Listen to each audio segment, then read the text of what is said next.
আসসালামু আলাইকুম এভরিওয়ান, সবাই কেমন আছেন? আশা করছি সবাই খুব ভালো আছেন। এখন আমি যে কেকটা ডেকোরেশন করছি এটা ছিল 1.5 পাউন্ডের একটা 2 টায়ার কেক।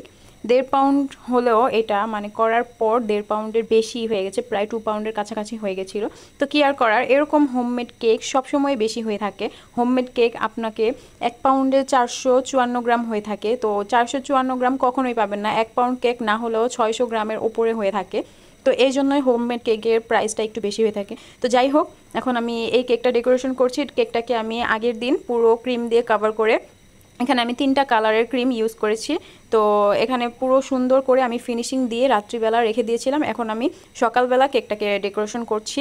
প্রথমে আমি ওপরে 1/2 পাউন্ডের যে কেকটা ওটা বসিয়ে দিয়েছি, 1 পাউন্ডেরটা ছিল নিচে, ওটার উপরে বসিয়ে দিয়েছি। আর তারপর একটা স্টার নজলের সাহায্যে বর্ডার দিয়ে দিচ্ছিলাম। তো এখানে আমি purple colour, pink colour and blue কালারটা ইউজ করেছি।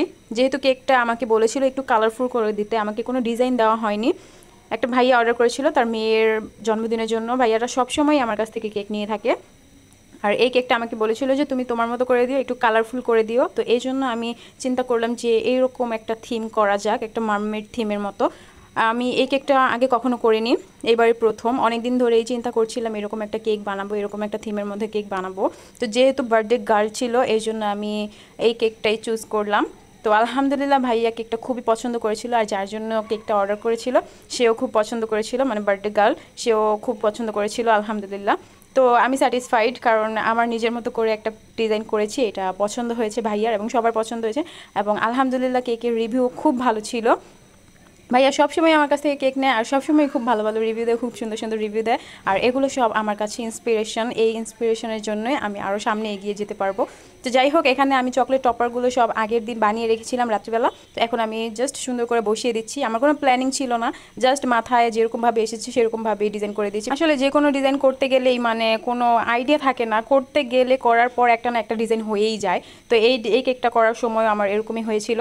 আর সাইডে আমি যেই পাতার মতো মানে দিয়েছি, ঘাসের মতো দেখা যাচ্ছে আর কি, পিঙ্ক কালার, মানে পিঙ্ক, গ্রিন আর পার্পল কালারের মধ্যে রেখেছি। এগুলো জাস্ট একটা লিফ নজলের সাহায্যে দিয়ে দিয়েছিলাম। পানির নিচে যেরকম থাকে আর কি, মানে পানির নিচে যেরকম কত পাতা তারপর ঘাসের মতো থাকে আর কি, সেরকম একটা ভিউ দেওয়ার চেষ্টা করেছি আর কি, যতটুকু সম্ভব পেরেছি। আর যেহেতু এটা একটা মার্মেড থিম ছিল এই জন্য পানির নিচে যা যা থাকে সেইগুলো দেওয়ার একটু চেষ্টা করেছি, যেমন শামুক, ঝিনুক, পাতা, তারপর ঘাসের মতো, মানে পানির নিচে কিন্তু এইরকমই জিনিসগুলো থাকে, অনেকটা কার্টুনের মধ্যে দেখি আর কি, সেই রকমই চেষ্টা করেছি।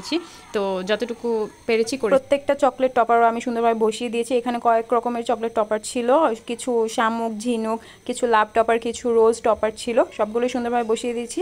আর এটাই ছিল এই কেকটার ফাইনাল লুক। আপনারা সবাই অবশ্যই জানাবেন কেকটা কেমন হয়েছে। ভিডিওটা ভালো লাগলে অবশ্যই লাইক কমেন্ট করবেন এবং আমার পেজটাকে ফলো দিয়ে পাশে থাকবেন। সবাই ভালো থাকবেন, আল্লাহ হাফেজ।